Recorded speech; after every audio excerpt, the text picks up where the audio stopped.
All right, welcome back to the Dospods Minis. It's your host, M to the A to the C to the D to the O to the N to the ALD. Sitting opposite me, it's sort of weird. It feels like I'm a counsellor and we're chatting face to face is Daniel Allen, D-A-N-E, no, Y-E-L-A-L-L-E. And we got there. Daniel son, how are you, mate? Look, a little bit jittery because we're using a roadcaster in a room we've never filmed before. We've got no headset to listen back to this audio, so I don't know what it sounds like. But apart from that, good. I feel really good. We're in Adelaide. That's probably one of the first things we can talk to about, why this is coming out on a Thursday, not a Wednesday. Oh, sacrilegious. Yeah. The Dospods are a Wednesday product. It is. And Andy Munro, he hit me up this morning at 8 a.m. So I think I'm getting confused with Adelaide time and daylight savings times. I don't know what planet I'm on. But I think that means that he's checked Spotify at 7:30 a.m., which is when I normally post on a Wednesday, and he's realised it's not there. So I think a minute after I've posted, he's written to me and said, hey, mate, did you forget to do the mini pod this week? That's just... attention to detail. That's the kind of people we want. Andy Munro, legend of the game. Friend of the show. Friend of just football content in general. One of the great football content creators. Yeah, I've got a mate who doesn't watch football but loves Andy Munro content. So, yep, shout out. I think I was pretty disappointed we couldn't get one out yesterday. I thought the ship had sailed. Yeah. So we went away across Easter, so it was Friday to Monday. Mm-hmm. You literally went camping, and then Tuesday we had to get to Adelaide. So unless we did a Tuesday morning one or one on the road, it was going to be tricky. And then Tuesday just blew out. We're on the road the entire time, and we just couldn't get one done. And I sort of accepted that we were leaving one through to the keeper, but I want the listeners to know Dan Allen rolled the sleeves up, dug deep, went to another contest and just said, we need to get this out, even if it's late, even if the mics don't sound right, we need to get it out to the people. And now sitting here, I kind of regret it. The room's making noises. I think Tails has just woken up in the room next door. We got a wild Willie Taylor in the room next door. I'm staring at you like square in the eyes about 30 centimetres away. I feel off my game. Like, the living room at home, the dog's snoring. I feel like we can get into a real flow state here. So I might be regretting our decision, but hopefully it comes to the end of this podcast and things are back to normal and the fans go, geez, aren't I glad that they rolled the sleeves up, put in 30% more effort than they usually do, and they got a podcast out for us? Because that's the kind of guys we are. No, really. I'm pumped. I'm pumped that we're doing the pod. I've come to 3 out of the 4 gather rounds. This is my 3rd. I missed last year. I got a little bit of work over here in 2026. So I was pretty keen to come over. REVO drove us over. So obviously there was an opening for a REVO gym in Anglevale. So we got in the REVO Fan van with the help of Backchat, which has been super, super fun. So we brought Rogie over for the Carlton Adelaide game. As time of recording, we're not sure if we're off to the game yet because it's very hard to get tickets. And we thought we had tickets, but we're not sure if we've quite got them yet. So it's going to be a sort of nervous 24 hours to see if we can get into the game. Yeah. If not, we'll be out in the live site with Dan Gorringe watching the watch along probably. But yeah, well, as this podcast goes live, we'll probably be figuring out whether or not you're actually going to the game or not, which is makes the vlog a bit odd if well, the whole vlog has been around going to the game and getting Rogie to the Blues game, which I thought was going to be like a treat for him. But it was like the big crescendo of the video. We won't spoil what we've done throughout the vlog, but there's a couple of things we did that were really related to you boys being at that game. So if you're not there, it'll be interesting. We'll get there. We'll find a way. Yeah, and I think because that's what the Revo Fan Van is about. Yeah, it's about gathering and enduring. Like we found a way to do the pod. Finding a way. So you'll find a way. I want to quickly touch on that. And this isn't, I'm not getting paid to say this, but I'm just going to say, if you live within, I would say, let's not go ridiculous here, 25 minutes of that gym, I don't believe there would be a better gym in the area that is worth going to. That,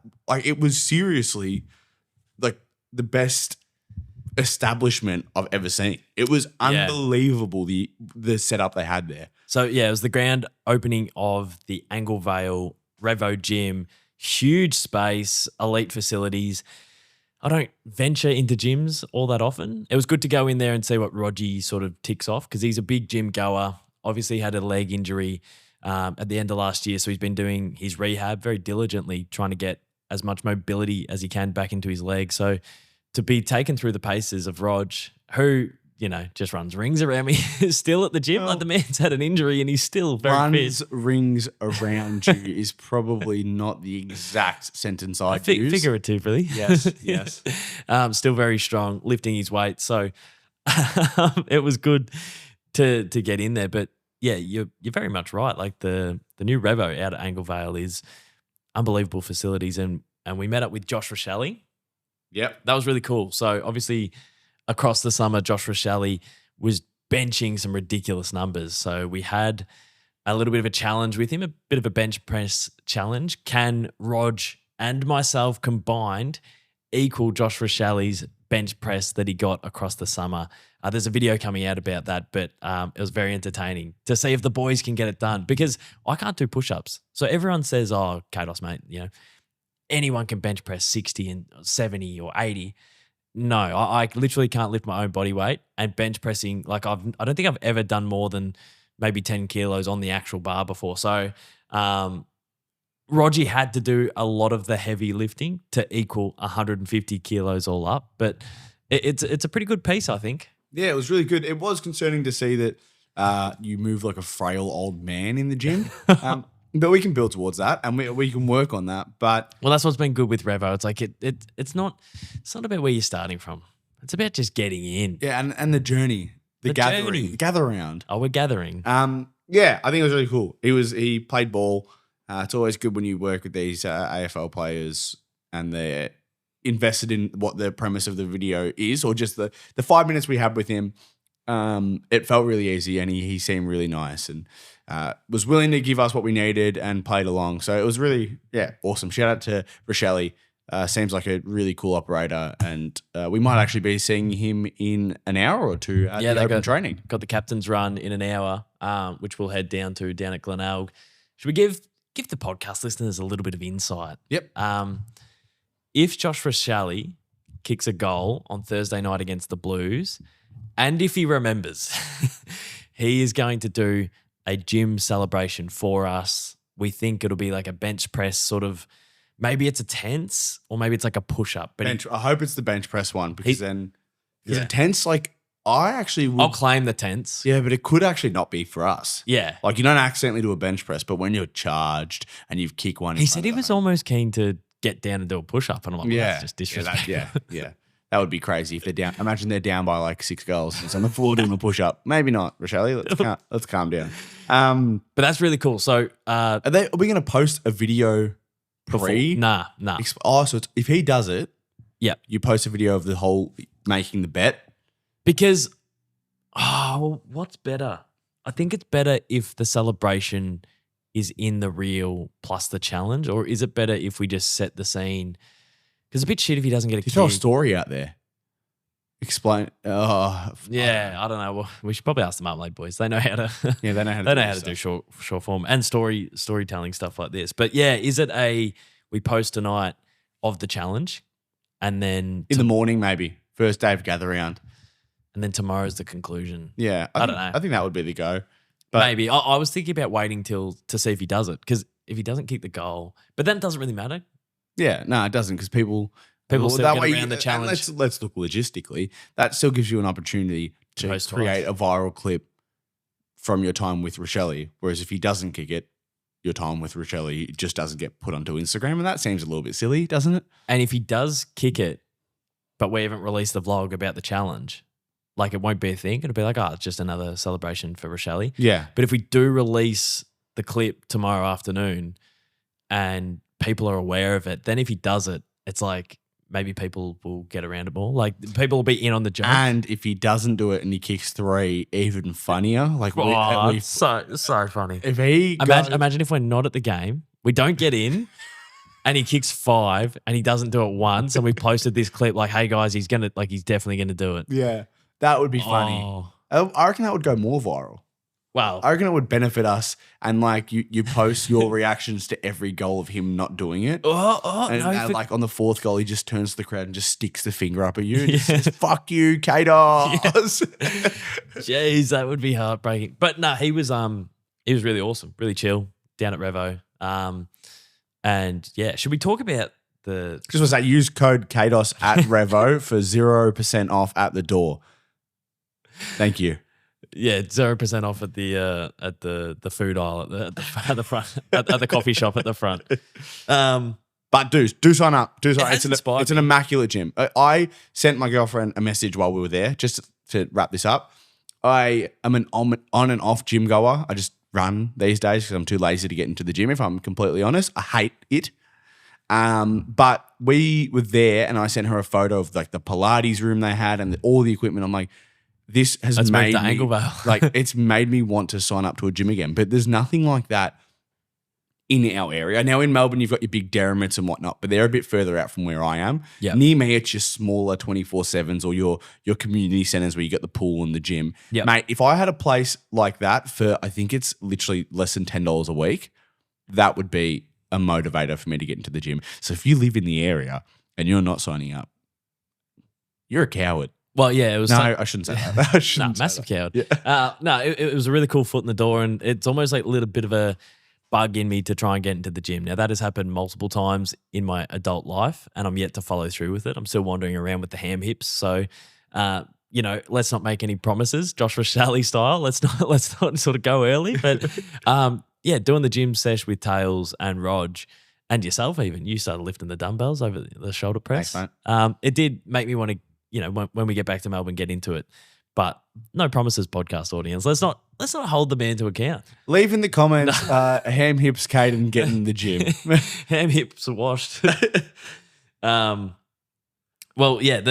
trip, we left Melbourne at 1 p.m. I thought we were going to leave later because they wrapped the car the same day that we were leaving, but it was so efficient. They got it done really early, had a feed at Jethro's, shipped off from Richmond. And then, to be honest, like I was really daunted by the trip like the night before. I'm thinking, man, like 8-hour drive, 10 hours in the car, like it's going to be a bit of a slog. But I don't know if it was the camaraderie or maybe the spaciousness of the car. Like everyone had their own seat almost. Like there was only 4 of us. It was an 8-seater. No one was sitting on top of each other. The seats were really spacious. The whole car, like the Kia Carnival or whatever it is, it feels like a mini bus, so it feels like you could almost like walk from like the front to the. I don't know. It feels quite spacious. So I didn't get cabin fever, or it didn't feel grueling at all, and I was actually surprised because I thought at some point it was going to be a bit of a slog, but I don't think it was. No, it was a really good drive. I think it didn't feel. I've never done the drive to Adelaide, and the longest drive I've done before is probably 9 hours in a day, and we probably split it up a bit more than what we did. And it didn't. It didn't feel like an 8-hour drive. It was pretty relaxing. We split the driving between 3 of us, but not even that. You did pretty much most of the stint, and spirits were high. Stopped off, played some games. The games are great. So it was you and Tails were talking about car cricket. Yep. I've definitely played that as a kid in primary school. Like that, I unless I'm having some weird sort of deja vu, I feel like I've played car cricket before, but it gave me such nostalgia. So obviously car cricket, each different car that is coming the opposite way to you on the back roads, on the single lane roads, are a different score. And then obviously a type of car is a wicket. And it was just hilarious. So early, Tails made 70, so he kept getting all the cars to score. And then there was a hat trick. So every time we started a new innings, we went around the car so quickly that there was a hat trick. There was 3 red cars in a row. It was just remarkable. It was something I've never seen before. Yeah, well, Connor was after Tails. And I think he made it. He made it 7 runs. Yeah, 7 runs, and then he got hit with just this beautiful ball. I think it was a Hyundai i30 that's just taken his middle stump out. And then Next, you. So about like 30 seconds later, like we're laughing at Rog. Haha, you went out. You only made 7. Tails made 70. All right, Daniel. Next time we go around the corner and the car's clear, you get to go. So we don't know what car's coming. We start again, and it's your turn. Yeah, and then so it's gone me, and I thought Tails made 70. We're all laughing at Connor. Useless innings. Bang! I get hit with a short one. Put the bat there, and it's just this. I think it was a Toyota Hilux, red. Just taking me out. Put it in the sky. Caught. And then we're pissing ourselves 2 in a row because Tails was batting for so long in car cricket. Like it was probably like 12 minutes of him batting. And at this stage, like Connor's going, hat-trick ball. And obviously you're not going to get a hat-trick ball. Yeah, because it took ages to see the first red. And I don't know if this ruins the story, but I will admit there was a little bit of ball tampering from my end. Because I was driving at this time and you were in the back seat. It was kilometers away. But I had the sandpaper in my pocket. I'll be honest. Yeah, I'm going to put my hands up because I wasn't 100%, but the umpire wasn't looking, and I've just rubbed the ball slightly with sandpaper. Don't know if it made a difference. And then you're like, I'm like, Caden, your turn. You're like, all right, I'll start. Yeah, because the road cleared. There was cars coming from a couple of kilometers away. You had a good view of it. I was behind you, so I couldn't quite see. And we'd said, all right, Cados, this is your turn. You start. And then, maybe when they got 1.5 kilometers away, we went, oh, no, that is looking reddish. Yeah. And the closer it got, we just started pissing ourselves. We couldn't believe it. And then, it was a hat-trick ball. It was brilliant. And I will admit, as I said, bit of ball tampering. Cheating. But it was, for the moment that we shared, it was worth it. I think it was sometimes a bit of sandpaper is worth it. I think Cameron Bancroft said that as well. Yeah. See, so let the boys play. It was good fun. It was really good fun. And I think if you're on a long drive and you aren't at least trying to throw a game out, you're mentally insane. Yeah. No, put that out there. No, you're unwell. And you got to sort that out. Warple was good. Good fun. Gridley. Played some footy Gridley. Yeah. And obviously that's going to come out in the car with you nuffies. What other game do we play? Can we just say this as well? We played the game where you have to say an AFL player and the last letter of their name, someone has to then say another one. We played 2 rounds of that. Hard. The only person who won was not the footy content creator. It was the bloke that gets paid to film them. So when these guys act like, oh, we know football, they literally can't even name a player. Yeah. I kept getting like H names. Go. Well, Himmelberg, Heppel. I struggle. Like after that, Hayward. Let's play around now. All right, let's play around. Okay. Fuck. Yeah, and we got 5 seconds between 3 seconds between names, and I'm counting it on here. Do you want? I'll start. Okay. Pendlebury. Yo. What's his name? I think it's O. Owens. Sicily. Young. Goods. Wouldn't Young end in an E? No, I think Young. Anyway, you said the problem. Tough game. Really hard. Yeah, just really. We can't spell. I think it was a spelling problem. It was a spelling problem. Yeah. We'll go one more. Okay. I love this shit. Okay, can we keep Y's out of it? Yeah, I don't know why I kept going Y's. Should we just do current players or just anyone? Anyone, because we've realised it's hard enough as is. Scarlett. Tracy. Young.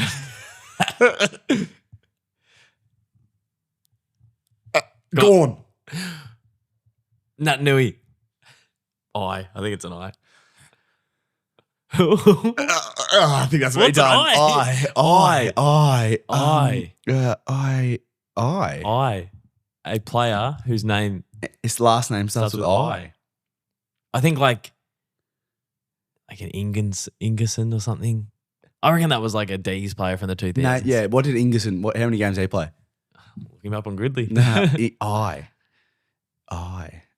Anyway, there's probably someone yelling at the car like he's a 7-time Brownlow medalist and he's kicked 7 million goals. Inglis? Would there be an Inglis? Connor Idun. Oh, there we go. There we go. I'm pumped with that. Um, And then so we crossed the border. We went through Andy Munro territory. He's in and around Bordertown. oh, is he live out that way? Yeah. I thought he was north. Well, it is north-ish. It's the north-ish corner of Victoria, I would say. I thought there was a bit of class about that area. Yeah, it was great. Yeah. Bit of knowledge, bit of history. So we went through Andy Munro territory and then we got caught out. So we tried to take grass and get through Bordertown, but we didn't know that we wouldn't have another proper town for 3 hours. So we got stuck at Keith. So we went to the Keith pub, wandered in, and I thought Keith was like a pretty prominent like town-ish. Like I thought it was like a Ballarat, Ararat size. Since when was Keith on the list of Ballarat and Ararat? I don't know, because on the road trip, it sort of goes Horsham, Nil, Bordertown, Keith, Adelaide almost. So I thought like it was in and around the size of the others. And maybe it is because we didn't really go far into it. But I felt like when we got to Keith, it was significantly smaller. It was. Way smaller. And the pub was tiny. Yeah, look, I've spent actually a fair bit of time. Mum lives up in the country. I spent a fair bit of time driving around the country and at country pubs. So I knew what we were in for. Yeah. There was something homely and nice about it. And I don't know whether I'm just being a bit too self-aware, but you're a Melbourne fan. You're a city slicker. I've got my hoodie on. I got my sports shorts. Got my New Balances. Not to say that the people there don't wear normal clothes. Well, he did say they can't afford New Balances. And I thought that was a bit harsh. That was not said. But no, I wander in there and I feel a little bit out of place. Like I think my hands stand out in a town like Keith. Like there's not enough sort of you're grace on dainty. them. There's not sort of, there's no cuts, there's no calluses. Yeah. I think when I put my hands up on the bar and say, can I get a Carlton draft? I think they go, he hasn't been, working on tractors all day. So I don't know. I feel like we stand out. But even though I felt sort of self-conscious that we potentially stand out in a pub like Keith, everyone was so lovely. Yeah. Everyone. We did make a blunder. Oh, I thought the food was good. I loved it. They did a good schooner of draft, which is always like a tick for a pub. You rate them off their draft, I reckon, until you get further into Adelaide. Then they probably won't have it. I don't know. But we all wanted a Parma. And this is my one gripe with the Keith pub. Yeah. They only have a schnitzel on the menu. Which was confusing. Then you have to pick the topping. So you go schnitzel gravy. It's just your brain schnitzel gravy. But Parma was one of the topping selections. Crazy. Now that is criminal because you're not going to assume it's there. We ordered the schnitty. Yeah.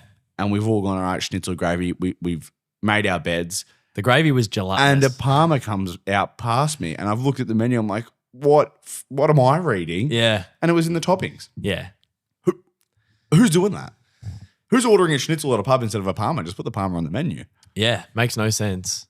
I'm trying to think of like an analogy that's similar. It's sort of like, what's it like? It's like you went to McDonald's and they only had a burger on the menu and the cheese was the topping. Yeah. It's like, well, no, I'll just get a cheeseburger, please. Yeah, no, it was that was confusing. What I want to give the Keith pub a massive rap for was the person behind the bar was also making the pizzas and was also at the back. He was sort of like, he was juggling a lot of different roles and doing it to a pretty good level. Yeah, nice guy. Pouring beers, he does everything. Yeah. Mr. Fix It. I'll be back. When we left, we said, do you reckon we'll ever go back to the Keith pub? I reckon I will be. I go to Adelaide a lot. So I think there's a fair chance. Yeah. I think now that we've done this and we've put it out onto the realm of the podcast, we're probably going to end up back at the Keith pub every time we drive past. We saw some audience members in Ararat. A bloke came up and said g'day. We saw audience members at the Keith pub. There was a family that were getting around some of the songs that I've made before, and Rog was joking like, do people really listen to them? And they go, oh yeah, the mum was saying, oh, that they love the songs, they can recite them. And Rog jokingly goes, oh, go on then. And then the kids just started rapping some 2018 McDonald's sort of stuff, which was really, really awesome. And then when we rolled into Adelaide, there was a guy sitting at the bus stop with a D's kit on, and he was probably like 55 plus. And he looks at the the REVO Fan van, and he gives us a thumbs up. And I thought that was just because of the decal on the outside. But then Rod winds down the window and I give him a bit of a go D's, thinking that he's not in the demographic. And then he goes, mate, love the pod, love the D's, like, go well this weekend. Yeah, do you reckon he is a listener or he's a watching the clips on the you don't even post to Facebook, do you? Debrief maybe? Oh, Debrief rusted on. Like, I'm not sure. Either way, shout out to him. Oh, it was cool. Yeah, you guys love the pod, so I'll claim it. Maybe it's just me on a guest pod, someone else. But no, that was really awesome. And yeah, obviously we're now in Adelaide, but I had severe FOMO when we arrived to Adelaide, like the worst FOMO I've ever had professionally. Why? What? So for years, especially in the last 6 months, I'm pretty sure we've probably spoken about this on the pod, that we have tried to make the AFL equivalent of a Chris MD video in the last 6 months. And that's what we've been working towards. And I feel like, the budget will never be the same and the amount of hands on deck will never be the same. So any sort of video we do end up creating will always look Temu version. But I think having that as the North Star is really important, because if you get halfway to a Chris MD video, you're flying. I don't think it's out off the rule books. Yeah. I don't think it's off the cards. I'm with you. What we didn't have on the 2026 bingo card was Chris MD trying to make a Cade McDonald video. Yeah. What the fuck is going on there? And once again, Essendon just come in and just fuck me. Yeah. They just come in and they just go, oh, you're trying to get into the footy space. He's a hero of yours. He's been around for ages. We're going to make a video Your with him. favourite team, Yeah. your favourite YouTube, like someone that we've been trying to emulate for about 6 to 18 months, inspired massively by Chris MD's goal kicking challenges. When I first started making YouTube, I was inspired by Theo Baker, and that's where the goal recreation came from. Maybe Chris MD probably did a couple of versions of that. But what we've tried to do in the last little bit with like upgrading the defender and a couple of little like editing styles is try and get close to that storytelling that Chris MD does. Just so funny that Chris MD's in Melbourne chipping away at an AFL goal kicking challenge video. Yeah, and it almost knocked the wind out of you in a way of like... I've never had that much FOMO. I felt sick. Yeah. I don't know how we're getting invited to that dance. We did have this discussion. Well, not never. There's worlds where they want to be taught AFL, and if they don't ask Nick Dacos, Dan does footy, Shepmates, Marmalade, Prime Train, Rog. There is worlds where, if you want to be taught the game and you want to have a goal kicking challenge, we'd have to be slightly in the conversation. And I reckon in 12 months' time, if we get the YouTube consistently humming, there's a world where we can go over there and we'll have the pool. But it's very much understandable that we do feel like we're worlds away from a collab like that. But yeah, they do collab with people with similar YouTube audiences to mine. Yes. So it's not like this foreign dream of like collabing with Mr. Beast or Logan Paul. I feel like a Chris MD in the sports realm doing goal kicking challenges, if they pop into Melbourne and they, it doesn't feel as out of the realms of possibility, but it does feel like a long way away. If you hear the toilet flushing, that's Taylor's just sorting himself out. Yeah. And then we saw what they were doing. They were filming with the actual Bombers. So cool.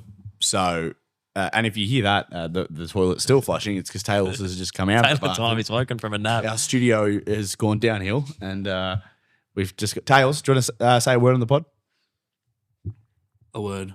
Wow, and that's why we've drove him all the way over here for that kind of input. He's celebrating with that as well.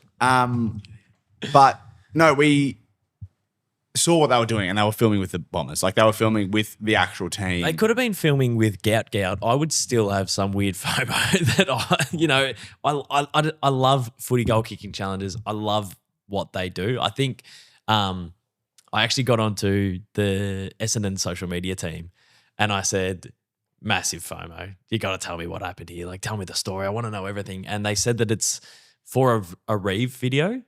They didn't tell me the concept, but it'll be on Reeve's YouTube channel. We, because we're in and around the industry, we start questioning, like, I wonder what they were making. And we sort of think like they were in New Zealand they're now in Australia. Maybe they're trying like, I don't know, international sports or sports I haven't heard of before. But Because those boys have a channel together now as well. So they've I don't think Chris MD's in it though, is he? No, but he is in a few of their videos. Well, they've got so what is it? It's Italian Batch, that Arthur guy. Arthur TV. Reeve and Chris MD, and they're in a lot of content together. No, but and the channel is Italian Batch, Reeve, George Clarkey, and George Clark, he's awesome. Arthur Hill, I think it is. Oh, and mate, that is a combination that they are very funny. Them, in the UK, that's just a go. Like it's just groups of boys. Another one that's popped out recently, the Bov Boys. I don't know if you've seen what they do, but they're quite funny as well. And it's just, it's once again, we've talked about this other thing on this pod. What they're doing in the UK is just a recipe for success. I would say it's better than what they're doing over in the States. Yeah. And that is just what we're trying to build here. And we're a long way off. I think we were explaining yesterday at dinner, and you can tell me if you disagree with. The problem we have at the moment is they're like 10 levels above us in production quality. Yep. But they're also like 10 levels above us in consistency. Yeah. So and then like because my biggest issue at the moment with being consistent and production quality is the funding side of it. So not only are they like better in those aspects, but then they get rewarded financially through being consistent. And then like the audience is bigger for them as well. Like just naturally, like the ceiling is bigger because it's soccer / UK. Like UK is a bigger country, soccer's a bigger sport. So it's like they can get more views and make more money and then invest in the things that we're trying to fix at the moment. But we almost have a bit of a ceiling on some of that stuff. Like the hurdles that we have, I don't know if they're bigger, but so it's just awesome. Like they've got it down to a science, and what they're doing is like incredible. Yeah, and we'll get there. And the Melbourne scene will. I feel like I'm fighting harder against the industry than I ever was before. Yeah. In 2019, it was almost like, hey, social media guys can do like really good brand integrated stuff, and they're really reliable at collabing if you're an AFL or you're a team. Like at that time, there wasn't many people from the social media side doing collaborations with, teams, networks. And now it's like everyone's happy to do collaborations with content creators, but now they almost like view content creators as short form content. And I've spoken to you before, like I feel like I balance my channels really well, and I really enjoy making Instagram and TikTok content. But my heart of heart really feels like someone who loves to tell a story over 20 minutes. And that's what I sort of want to be recognized as. And that feels like an uphill battle at the moment still, which it's probably a good problem to have, but it still feels like We've an just uphill said, battle. Connor, walk into the apartment in the Raj, loudest mate, pants give us a ever. word on the pod. How are we? Just went and got a chicken and pork roll. Thought it'd come on crispy bread, but they ran out, so they gave me ciabatta.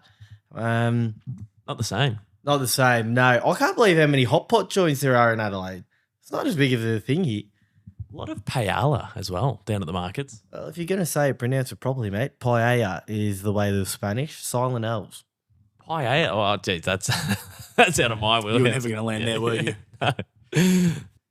All right, so Roger's just broken the news that we got the tickets. We're going to Adelaide and Carlton. That feels like the trip's worth it now. I was confident that we'd get there, but there was a little sort of 3-hour patch where it was quite precarious. Yeah, well, that's exciting. So that is the journey will actually get complete, and we will be able to achieve what we needed content-wise. So, it's all worth it.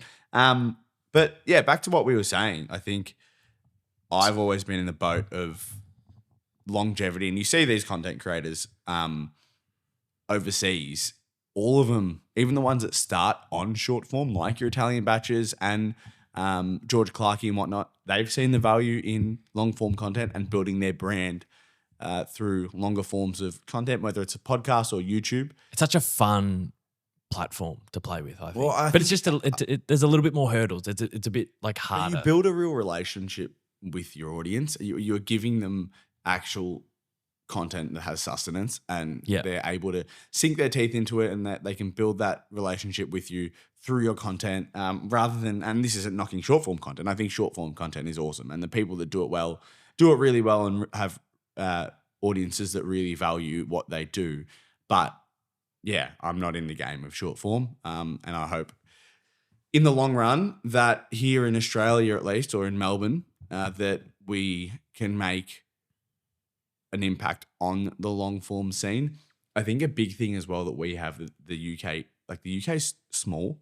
So if you're from the north of the UK, or even if you're from Ireland, or you're from south in London, you can collaborate with anyone in the country. Yeah. But if you're in Australia and you're from Melbourne, And you live in Bendigo, like it's tough. or if there's people in Perth, in Yeah. Adelaide, in Darwin, in Queensland, you just can't collaborate with them. Like Yeah. you're not going to fly down someone to be in a 40-minute shoot. So there are a few more hurdles. The audience is smaller. We're AFL content creators, and we're not trying to pitch out of that, but we're also trying to figure out ways in which we can engage a broader audience while sticking to your roots. Yeah, I think like we've spoken a lot about the Patreon, and like I haven't put that in a long form video yet, but I really want to grow that just so I can get some stability, but also just to help fund the YouTube videos and get them out more consistently. Like I've never been more in love with long form YouTube videos. I love Instagram. Like I love making Instagram and TikToks. It's a different hat you put on. It's not something that comes naturally to me, but I still love figuring it out, and I love servicing that audience as well. But yeah, I just adore that long form storytelling, and Chris MD and those boys are probably the stuff that I want to get after and try and create. And it's just, it's the FOMO was crazy. The FOMO was crazy, but super inspiring as well. And we speak about like, you know, it feels like we are 1 degree of separation away from like a collab that would just be like career defining. Not that like it would change the trajectory of the career, but it would just be like a career sort of like feather in the cap if we got to work with people like that we respect so much. Oh, it would be, seriously, it'd be awesome. Like these are people that I've grown up watching, and you've obviously grown up watching. And if I got the opportunity to work with them or around them, it would be life-changing, because just what they do. I think I just had the thought now, though, it is a really hard thing for you, especially because when you started, and even when these guys started in their early career, you could just be a YouTuber and service that, and that would be it. But now that Instagram's come in, TikTok, podcasting, it almost seems like you have to have a few different hats on. Well, And to manage that, you actually run out of time without a small team around you. Obviously, you can get it all done, but like probably part of the thing is like when you're comparing what we can do to what some of the bigger global channels are, the scale without budget or just a few more hands is almost impossible to reach. I don't know if impossible, you should never say impossible, but it's really overwhelming. Yeah. From an audience perspective, obviously, we've got our hands tied behind our back when it comes to being at that scale. But it's also like, well, we're still competing with that in a way. Yeah. I used to think that as well. So when Mr. Beast and Logan Paul started doing these amazing edits where they'd pay 8 editors, I didn't realize that at the time. And I was talking to Luke Kidgel, and Luke Kidgel goes, "Stop comparing yourself to millionaires." And I went, "What do you mean by that?" And he goes, "These people have massive teams and massive production budgets, and you're slaving away on a little laptop that's struggling to keep up with the level of editing that they have." You're looking over my shoulder. Sorry, I just sent Tails a message. He's got to go downstairs and collect Shrey. Oh, Shrey coming up. Yeah, Shrey's coming up. I know the Dospod listeners are in on the yarns, but I do get scared that they sit there and they go, "Stop talking about how hard it is." I don't think they would, because they know the context, and it's cool to chat about the industry, but I just worry sometimes that. No, I think it's about us putting out into the world the things that we want to achieve and what we have to do to get there. And also what we're going through. Yeah, and holding ourselves accountable. And we can't just sit here and talk about how we want to do it and then not do it. Yeah. We would look like clowns. So I actually think, at least for a motivator for me, by talking to our fans about this and the people who watch, it actually forces our hand a little bit more and it inspires you to be like, we can do this and we want to be on this journey with them. Without them, we don't get to do this stuff. So I think by talking to them about what we're going through and how we want to do it and what we want to achieve, I'd rather them be on the journey with us than not, because they're the only reason that we're making these videos. So 100%. these conversations will keep on happening and we're not complaining. We love what we do. We message each other all the time that we have the best job in the world and we get some of the most awesome opportunities. But from that, we're not going to sit back and just take what's given to us. We do want to push ourselves, work harder than the rest, push the envelope, and see what we can get from it. It'd be wrong not to. You've been handed this opportunity. It's a good platform. I've been handed the opportunity I have to work a really fun job, and it would be selfish not to push and try and make the most of it. Nah, I love it. And that's perfectly said, and that's where we'll leave it. No, we won't leave it there because we made a promise. I had to bring something to the podcast, and we're not going to wrap up before that. A positive I think the Marmalade crew are about to burst through. They can eat one. A positive thing, I've seen the speed they move. They won't be up here for a while. About the Essendon Bombers. Now, all right, so we are running with this. I have Positive. to. Mate, Now- you got slaughtered by the Bulldogs. Eat one. I was ugly. No, my positive was gonna be a strong second half, but Nah, a bit mainstream. A positive can't be a strong second half for a football team. You played half a game. Well done.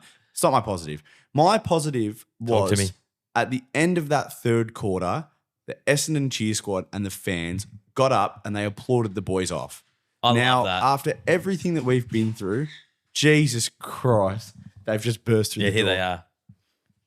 Here they are, the best podcasters in Australia. Shout out to the Marm crew letting us use the Podcast equipment. podcast equipment. They've got a podcast. They fired one up. Yes, they do. Shout out the Mom Podcast. Now, Marmradio.com.au. to wrap this up, my positive. Oh, Is- God. What's your There is- positive, mate? There is so much going on in here. There's What's your people positive? walking in. Is that the Essendon fans showed up and they got behind the team.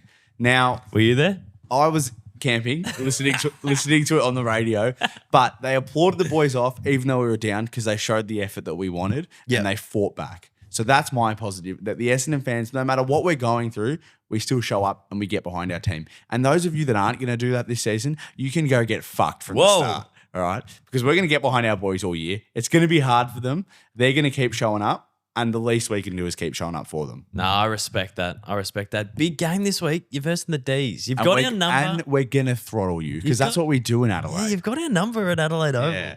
Oh, a couple pickets. Oh, no. Max Gorn. Oh, we got Blackiston. He's going to curse him and we're going to win. Yeah, well, he's taken down Cherry and English in the last couple of weeks. This positive thing is great. I've just said a positive about the club. Maybe you've shifted the momentum of the universe of the, I of just the feel good. Bombers. I feel good about my club now. No, I like it. Because 45 seconds ago, I would have said we're going to get pumped, but I actually reckon we'll win. So that's exciting. If we lose to Essendon, there won't be another pod. If you Surely we should have a watch along, wager. bet. Me and you. Okay. Not a big bet guy. Bet responsibly. All right. Someone put in the comments like something reasonable or something like I'm not going to shave my head. I don't care that much. Something that we should wager, me and Dossie, and if it's worth doing, we'll do it. Yeah, we'll read them. We'll read a couple of them, and we'll chat about it next pod. Yeah, awesome. All right. Well, good luck to the Bombers. Thanks to everyone who tuned in. A little bit disjointed. It's a day late, but we're here. This is what it's all about, and we'll see you for some more podcasting very, very soon. Cheers, guys.